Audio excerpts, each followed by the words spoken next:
There's nothing manlier than baking. Whether it's cookies, muffins, or cake, there's something really satisfying about mixing together unrelated ingredients and creating an entirely different end product. Baking can be complicated though, so most people use recipes rather than just throwing a bunch of stuff in a bowl and hoping for the best. But is a recipe worth anything if we don't use it to bake something delicious? Most of us would agree that reading a bunch of recipes is a waste of time if you never bake anything. And yet, we seem to be okay with reading the Bible without actually following its directions for how to live faithful, godly lives. But if we're going to have our cake and eat it too, then we first need to actually follow the recipe and make the cake. Cake, the frosting frontier. These are the voyages of answers in Jesus.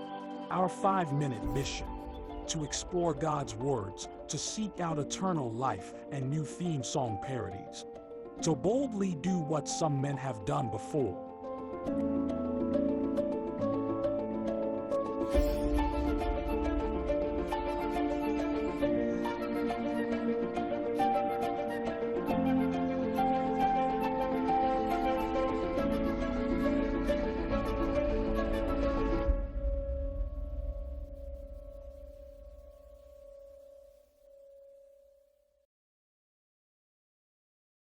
For several years, I was a pew warmer at church.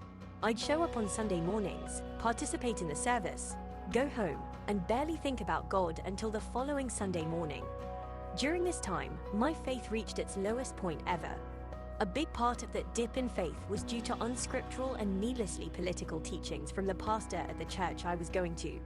However, the fact remains that his words wouldn't have damaged my faith so much if it had been built on a firmer foundation.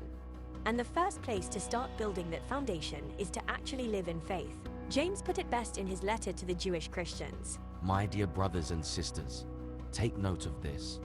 Everyone should be quick to listen, slow to speak, and slow to become angry, because human anger does not produce the righteousness that God desires. Therefore, get rid of all moral filth and the evil that is so prevalent, and humbly accept the word planted in you, which can save you. Do not merely listen to the word, and so deceive yourselves. Do what it says. Anyone who listens to the word but does not do what it says is like someone who looks at his face in a mirror and, after looking at himself, goes away and immediately forgets what he looks like. But whoever looks intently into the perfect law that gives freedom and continues in it, not forgetting what they have heard, but doing it, they will be blessed in what they do. Those who consider themselves religious and yet do not keep a tight rein on their tongues deceive themselves, and their religion is worthless. Religion that God our Father accepts as pure and faultless is this: to look after orphans and widows in their distress, and to keep oneself from being polluted by the world. James identified 3 key ingredients to the cake that is faith. First, we must be slow to anger. Anger only leads to hate, which in turn leads to suffering.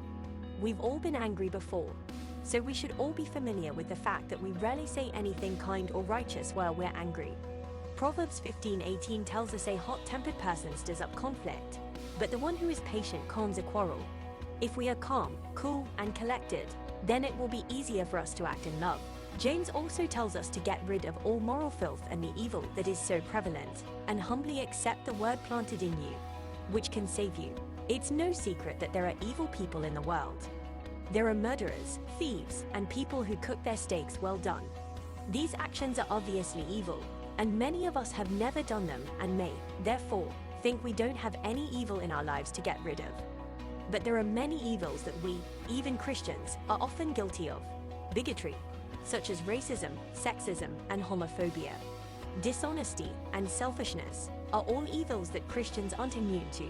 Living in faith means that we must do our best to purge ourselves of these evils.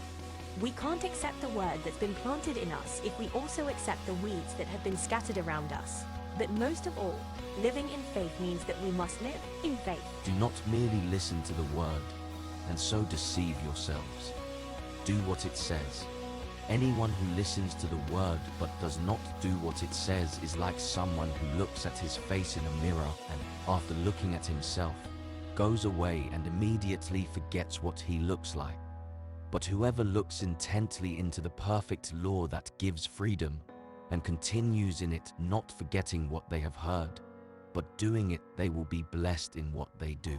Those who consider themselves religious and yet do not keep a tight rein on their tongues deceive themselves, and their religion is worthless. Religion that God our Father accepts as pure and faultless is this: to look after orphans and widows in their distress, and to keep oneself from being polluted by the world. Faith isn't just our belief in God. It needs to be a lifestyle. Just like you wouldn't read a cookbook without also cooking anything in it, we shouldn't read the Bible and not live the way it tells us to. It's not enough to just listen to the word. We must live the word, too. We can't call ourselves followers of Jesus if we're also cursing those we disagree with. We can't call ourselves Christians if we're acting out of anger instead of love. We can't call ourselves Jesus freaks if we act in evil ways. We can't call ourselves Bible thumpers if we continue to lie, steal, and cheat. We can't call ourselves Christopherians if we preach hate towards people because of their race, sex, or sexual orientation. And we can't call ourselves Christians if we don't take care of those who struggle to take care of themselves. Not everyone is in a position financially to take care of orphans or widows, but those of us who can donate to charities such as UNICEF or Hope for Widows should, because our faith is nothing if we don't follow the commands given to us by God. Before we can eat our cake, we need to bake it first. Thanks for watching.